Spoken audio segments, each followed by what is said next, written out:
Dendi, tadi kan kita sempat bahas tuh di awal kalau keadaannya sekarang spread antara BI rate dan Fed rate itu tipis ya. Dengan keadaan ini sebenarnya instrumen lindung nilai apa sih yang cocok?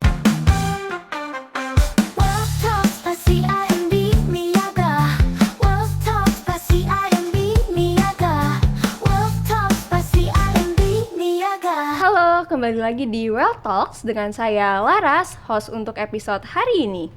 Hari ini kita akan membahas soal treasury products. Jadi kita bakal belajar nih kira-kira ada apa aja ya treasury product solutions yang bisa diberikan oleh Bank CIMB Niaga. Nah, hari ini kita sudah kedatangan narasumber dari tim Treasury Sales, Mas Dendi Yanuar. Mas Dendi, apa kabar hari ini? Baik Mbak Laras. Mbak Laras, apa kabar Mbak Laras? Baik juga, pokoknya hari ini kita bersemangat untuk memberikan insight-insight ya kepada para penonton podcast kita hari ini. Betul. Nah, Mas, kita kan sebenarnya series podcastnya ini udah ada beberapa episode ya. Nah, di episode yang sebelumnya itu dibahas nih soal suku bunga Fed, di mana suku bunga Fed itu biasanya spread antara suku bunga Fed dan suku bunga BI itu selisihnya kira-kira 2-3%. Di mana sekarang itu kenyataannya BI rate-nya 6,25, Fed rate-nya 5,5. Berarti spread-nya itu tipis sekali, nggak nyampe 2-3%. Nah, dengan keadaan ini, keuntungan apa sih Mas kira-kira yang bisa didapatkan nasabah? Oke, thank you atas pertanyaan Mbak Laras. Sebenarnya kita ada beberapa opsi yang bisa diberikan kepada nasabah. Apabila tadi Mbak Laras menyebutkan pertanyaan dengan interest rate yang berbedanya cukup kecil, di bawah 1%, itu solusinya bagi nasabah, terutama sebagai importir, itu sangat baik melakukan hedging atau lindung nilai. Oke, wah ini keluar terminologi baru ya nih, hedge atau lindung nilai nih. Boleh dijelasin Mas Dendi itu artinya apa? Iya, pada prinsipnya hedging atau lindung nilai itu bagi dalam artian bagaimana kita atau nasabah memiliki strategi untuk melindungi dan meminimalkan resiko dari pergerakan kurs atau rate yang tidak sesuai dengan keinginan sebagai importir misalnya. Kalau importir kan mereka pasti nggak mau rate-nya naik. Nah, dengan hedging atau lindung nilai tersebut, itu kita dapat meminimalkan resiko tersebut, Mbak Laras. Oke, nah ini berarti bisa dijelasin nggak Mas Dendi, hedging ini berupa instrumen kah atau produk kah? Nah, kalau misalkan nasabah mau melakukan lindung nilai, dia tuh berarti harus ngapain gitu? Ya, sebenarnya hedging atau lindung nilai ini transaksi falas itu ada beberapa instrumen transaksi falas. Kita punya banyak instrumen. Yang pertama kita ada forward, kemudian ada option, kemudian ada par forward, kemudian ada CCS, kemudian ARS. Seperti itu, dengan banyak produk yang atau instrumen transaksi falas yang kita bisa berikan. Wah, ternyata ada banyak juga ya yang bisa dimanfaatkan nih untuk lindung nilai. Ada option, ada CCIRS, ada IRS gitu ya. Mungkin ini kita bisa jadikan series-series berikutnya ya Mas Dendi ya, karena sepertinya banyak yang bisa dibahas juga nih. Iya, dan kita juga bisa memberikan pemahaman bagi para penonton. Oke Mas Dendi, tadi kan kita sempat bahas tuh di awal kalau keadaannya sekarang spread antara BI rate dan Fed rate itu tipis ya. Dengan keadaan ini sebenarnya instrumen lindung nilai apa sih yang cocok? Atau produk lindung nilai apa yang cocok? Oke, thank you. Lindung nilai yang apa atau instrumen falas apa yang cocok bagi nasabah dengan spread yang tipis ya dia? Dari dengan banyaknya tadi yang saya bilang, salah satunya adalah transaksi forward.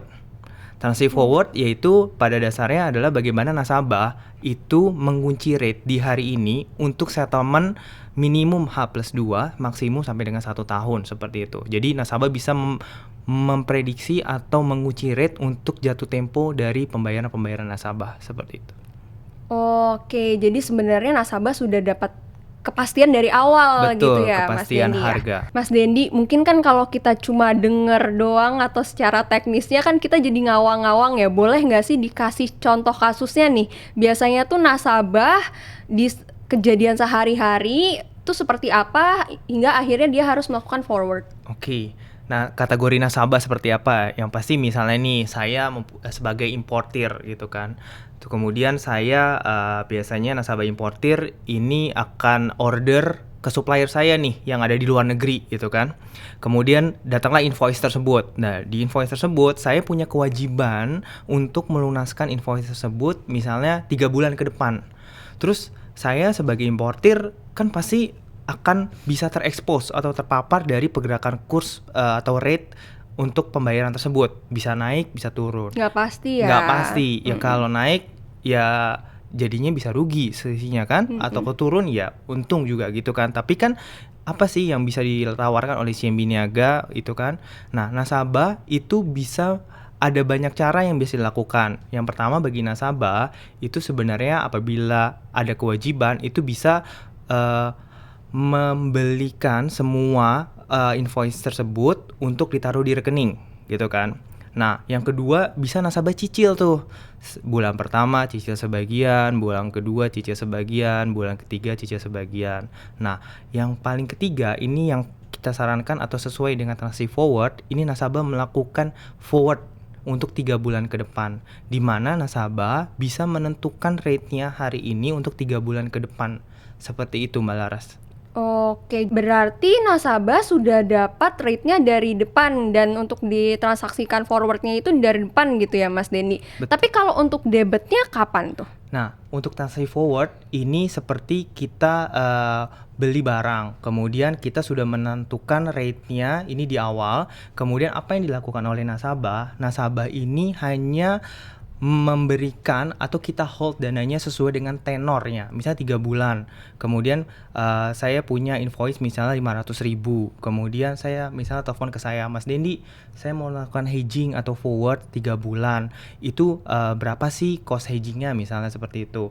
Nah, kita akan berikan misalnya 15.160 gitu kan. Untuk 3 bulan ternyata ada PSL kalau kita sebut price settlement limit atau CRF. Nah, misalnya 3%. Nasabah hanya perlu menyiapkan 3%-nya saja. Nanti kita hold di rekening nasabah. Pada saat jatuh tempo, nasabah hanya menyiapkan 97%-nya. Nah, balik lagi tuh kayak yang sebelumnya tuh. Ini kan menggunakan fasilitas. Kalau nggak menggunakan fasilitas kan saya 97%-nya saya mendingan buat cash flow saya gitu kan selama 3 bulan. Nah, dengan fasilitas Bapak Ibu atau nasabah importir itu bisa menggunakan selama 3 bulan tersebut uangnya 97%-nya seperti itu. Tapi semangat dari forward sendiri adalah kepastian harga Mbak Laras. Gimana nasabah kita tahulah kita lebih suka pasti yang pasti-pasti kan ya daripada kita mengharapkan yang nggak pasti gitu kan. Nah, dengan forward semangatnya kepastian harga. Oh iya, misalnya ada nasabah yang nanya kepada saya, gimana Mas Dendi kalau rate-nya 3 bulan saya udah melakukan forward, ternyata rate-nya naik. Terus saya pasti akan nanya, gimana kok tiba-tiba rate-nya turun gitu kan. Nasabah, berarti saya kok turun rugi misalnya kata nasabah. Kalau naik berarti saya untung. Nah, tadi seperti yang saya ulang, itu semangat dari transaksi forward ada kepastian harga. Sehingga nasabah bisa melakukan hal lain daripada setiap hari berharap semoga turun sebagai importir, semoga naik seperti itu Mbak Laras. Ketar-ketir gitu ya, nunggu rate-nya turun ternyata malah naik terus gitu ya. Betul. Oke, menarik nih ya berarti untuk importir dan bisa digunakan juga untuk eksportir ya Mas. Betul. Nah, sebenarnya bagi eksportir juga bisa, tapi kondisinya atau saya menyambung tadi kan tadi kita ada pertanyaan dengan diferensiasi BI rate dengan the Fed rate itu yang minimum ini lebih baik atau lebih cocoknya ke para importir. Untuk kemungkinan juga buat eksportir sih sebenarnya. Karena kan kalau sebelumnya kita tahu diferensiasi interest rate-nya itu kan bisa sampai 2-3%. Kalau sekarang under 1% bahkan 0,75% gitu Mbak Laras. Oke. Nah, Mas Dendi, kalau misalkan nih eksportir importir kan biasanya kita dengarnya antara dolar Amerika dan IDR gitu ya. Tapi kalau misalkan invoice-nya di luar mata uang itu bisa nggak sih? Oh, bisa banget. Di CMB Niaga itu kita punya banyak mata uang yang bisa ditransaksikan. Itu kita punya 15 mata uang yang bisa ditransaksikan yang di CMB Niaga. Dari yang kita common itu atau yang biasa kita dengar itu ada US dollar, euro, GBP, bahkan kita ada Thailand baht, kemudian ada Malaysia ringgit. Bahkan kita juga beberapa bulan yang lalu kita bisa Korean won, karena kita tahu sendiri bahwa Korea Oke. merupakan salah satu negara maju di Asia Timur dan di dunia ya. Jadi kita bisa transaksi bagi Bapak Ibu yang punya kebutuhan atau invoice dalam bentuk Korean won itu di CIMB Niaga bisa. Oke, mungkin importir skincare gitu ya, Boleh. Mas Dendi ya, invoice-nya in Korean won bisa nih. Nah, kalau misalkan jangka waktunya maksimal tuh berapa lama ya, Mas? Nah, untuk transaksi forward itu minimum H+2 dari tanggal deal date sampai dengan 1 tahun atau 12 Oke. bulan. Nah, kalau misalkan nih nasabah udah tertarik mau nih ngelakuin forward di CIMB Niaga, apa sih yang harus dilakuin? Oke, yang pertama itu ada beberapa dokumen yang diperlukan. Yang pertama harus jadi nasabah CIMB Niaga dulu. Oke. Yang kedua, sudah jadi nasabah kita butuh legal dokumen. Terus yang ketiga adalah financial statement atau laporan keuangan. Karena based on atau berdasarkan laporan keuangan, kita akan menentukan limit yang diberikan kepada nasabah. Dan pasti nanti juga ada interview dari treasury, kemudian dari RM-RM cabang, berapa sih limit yang diberikan. Seperti itu Mbak Laras. Jadi untuk akhirnya nasabah itu bisa melakukan transaksi juga sebenarnya ada tahapnya dulu ya, Mas Dendi ya. Betul. Kalau misalkan ternyata nasabahnya itu kebutuhannya bisa lebih dari 1 juta USD gitu, tapi dia minta ngajuin limitnya cuma di bawah itu, mungkin berarti bisa di-assess lagi gitu ya untuk limitnya yang bisa dilakukan. Betul Mbak Laras, makanya tadi Oke. ada tambahan interview. Jadi misalnya interview antar treasury, kemudian nasabah. Ternyata saya sebenarnya kebutuhan dari finance laporan keuangan saya ini cuman sekian. Tapi saya ada project nih ke depan yang membutuhkan bahwa saya butuh hedging yang lebih besar. Itu bisa aja. Nanti tinggal kita internal diskusi berapa yang dilimitkan berdasarkan diskusi interview dengan nasabah. Nah, kalau untuk prosesnya sendiri nih kan mungkin butuh dokumen Ya. gitu kan, atau mungkin ada tahap-tahap dari internal bank yang harus Ya. dilakukan gitu ya. Itu dikenakan biaya nggak ya untuk nasabah? Nah, karena ini transaksi forward ini adalah fasilitas bagi nasabah, untuk pengajuan dari fasilitas hedging sendiri atau forward itu tidak dikenakan biaya, Mbak Laras. Oke. Jadi bagi saya, bagi para importir yang memang punya kebutuhan akan pembayaran importirnya, itu saya rasa diajukan aja. Suatu hari butuh kemudian untuk transaksi falas, untuk hedging forward itu langsung bisa digunakan. Karena takutnya ketika saya punya kebutuhan dan saya tahu nih rate-nya akan naik bagi nasabah, terus kita butuh waktu juga untuk daftar fasilitas dan segala macam. Walaupun bisa dilakukan tanpa menggunakan fasilitas, tapi jarang sekali sih nasabah dengan tenor panjang tanpa fasilitas. Karena bagi nasabah yang tanpa fasilitas, pasti kan dia cash flow-nya mereka terganggu dong, gitu kan. Dengan fasilitas saya hanya cuman bayar 3%, hold dana 3%, kemudian nanti saya tinggal menyiapkan misalnya 97%. Gitu. Artinya meskipun gak didebet semua, tetap harus ada dana yang di hold ya, Mas ya. Betul. Tapi kalau misalkan tenor forwardnya nih beda, misalkan cuma 2 minggu gitu, tuh sama nggak ya kalau forward yang 3 bulan atau sampai setahun? Oke, kalau transaksi forward ini pada dasarnya semakin lama tenornya, ini hold dananya akan semakin besar. Contoh yang tenor yang paling lama misalnya 12 bulan, berapa sih hold dananya? Itu kalau nggak salah sekitar 9-10% yang harus dipersiapkan oleh nasabah di rekeningnya untuk di hold sampai dengan jatuh tempo. Terus gimana nih kalau yang tadi Mbak Laras ngomong cuma 2 minggu, kemudian 1 bulan, pasti akan lebih kecil. Contoh misalnya 1 bulan kita cuma hanya butuh 1%. Kemudian nanti pada saat jatuh tempo 1 bulan lagi nasabah tinggal menyiapkan 99%-nya aja dari total pembayaran yang tersebut. Oke, berarti sebenarnya hold dananya itu juga tergantung tenor gitu ya, Mas betul, Dendi. Mbak Kalau Laras. makin lama ya makin banyak gitu ya yang Betul. harus di hold, tapi kalau semakin dikit juga tenornya ya berarti makin dikit yang harus di hold ya. Betul.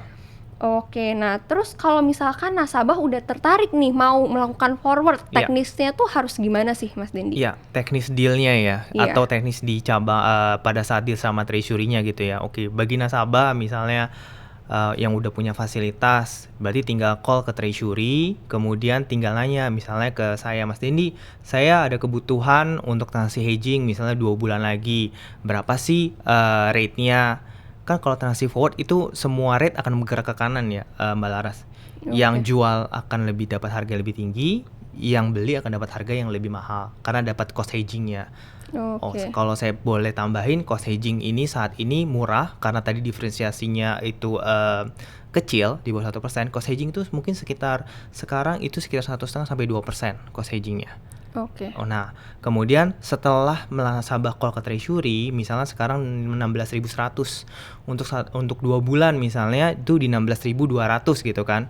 Nah, oke, saya sebagai nasabah, oke Mas Dendi deal untuk nasi 2 bulan dengan mata uangnya US dollar nominal 500.000 di rate 16.200. Oke, kita recording, kemudian after recording dengan treasury kita akan hold sesuai dengan tenornya. Contoh misalnya 2 bulan sekitar 2% gitu. Kita akan kirim confirmation-nya ke Bapak Ibu nasabah CMB Niaga. Nanti akan jelas berapa rate-nya, jatuh temponya kapan. Nah, Bapak Ibu tinggal kirim dokumen pendukung ke treasury. Bisa itu underlying dokumennya apa? Karena kan pembelian di atas 100.000 kita butuh underlying dokumen. Nah, selama tenor 2 bulan itu berarti kita udah skip untuk dokumen pendukung, dana udah di hold, tinggal pada saat jatuh tempo Bapak Ibu tinggal datang ke cabang. Menyiapkan dananya, misalnya tadi 2% berarti 98% ya gitu kan. Disiapkan, nanti underlying juga dokumen juga dibawa seperti itu. Nanti treasury pun akan kirim transaksinya di 2 bulan yang lalu transaksi di rate berapa seperti itu. Oke, jadi Bapak dan Ibu kalau sudah melakukan transaksi forward jangan lupa ketika tanggal jatuh temponya datang ke cabang ya. Betul. Karena transaksinya harus dijalankan. Dan dijalankannya itu berarti kalau misalkan udah di hold nih dananya 2%, berarti dana yang disiapkan sisanya aja gitu. Betul, ya Mas hanya Dendi. 98%-nya aja. Dan pastinya produk ini juga sebenarnya masih banyak ya turunannya ya Mas Dendi. Banyak. Tadi seperti saya bilang instrumennya ada forward, kemudian ada par forward, option, CCS, ARS seperti itu. Mungkin nanti kita akan ke seri-seri selanjutnya dari Treasury Talk seperti itu. Oke, jadi hari ini kita sudah membahas salah satu produk dari Treasury yaitu FX Forward. Kita juga sudah membahas tentang teknis bagaimana sih cara melakukan transaksinya dan juga insight tentang kondisi market saat ini nih. Jadi dengan kondisi saat ini sebenarnya sangat cocok untuk nasabah importir melakukan forward karena cost hedgingnya itu rendah. Terima kasih Mas Dendi atas waktunya. Sama-sama Mbak Laras. Hari ini kita mendapatkan banyak informasi baru ya. Jadi untuk nasabah importir ataupun eksportir, semoga hari ini mendapatkan jawaban kalau masih ragu untuk melakukan forward atau tidak ya Mas ya. Betul. Sampai jumpa di Wealth Talk selanjutnya. Dadah.